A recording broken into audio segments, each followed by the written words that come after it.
गेंद बल्ला। गेंद ने बल्ले से कहा, तुम मुझे क्यों मारते हो? बल्ले ने कहा, मारो नहीं तो खेल कैसे हो? गेंद जब बल्ले के पास आई तो उसने उसे जोर से मारा। यहाँ पे गेंद और बल्ले दोनों के बीच में बातें हो रही है। गेंद है वो बल्ले से कह रही है कि तुम मुझे क्यों मारते हो? तो उसने कहा कि अगर मैं तुम्हें मारूं नहीं तो फिर ये खेल खेला कैसे जाएगा?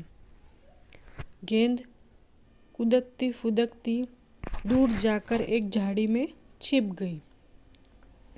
जब बल्ले ने मारा तो गेंद है वो उछल कूद करती हुई झाड़ी में छिप गई।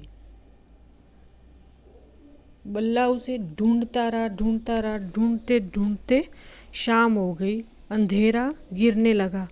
गेंद खुश थी कि बल्ला परेशान हो रहा है। बल्ला निराश होकर लौट चला। तभी गेंद ने झाड़ी में से चिल्लाकर कहा, मैं यहाँ हूँ, आओ मुझे ले लो।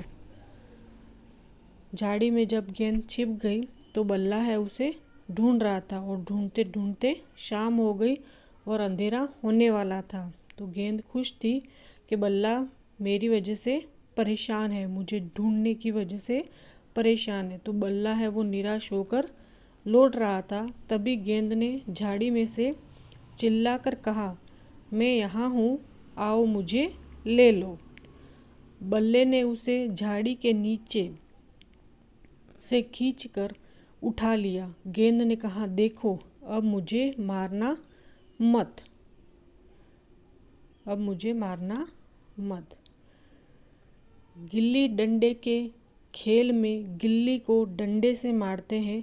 कुछ और खेल बताओ जिसमें एक चीज को दूसरी से मारा जाता है। ऐसे आपको खेल के नाम बताने हैं जिसमें एक चीज से दूसरी चीज को मारते हैं। ऐसा कौन सा खेल है वो आपको लिखना है।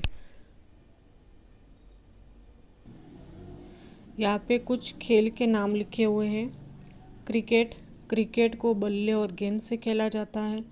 हॉकी में भी ऐसे ही एक चीज़ से दूसरी चीज़ को मारते हैं। बैडमिंटन में भी बैट और कॉक होती है।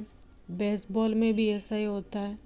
टेनिस में भी होता है और पोलो में भी इस तरह से करते हैं। ये खेल एक चीज़ को दूसरी चीज़ से मारा जाता है। गेंद खो गई तो गेंद बल्ला नहीं खेल पाएंगे। अगर कुछ और चीज़ें घूम जाती तो क्या क्या चीज़ें हम नहीं खेल पाएंगे। जैसे गुल्ली खो गई तो क्या करेंगे? गिल्ली डंडा नहीं खेल पाएंगे। माजा खो गया तो क्या करेंगे?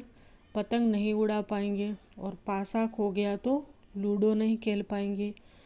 चिड़ी खो गई तो चिट्टी छक्का यानी बैडमिंटन नहीं खेल पाएंगे।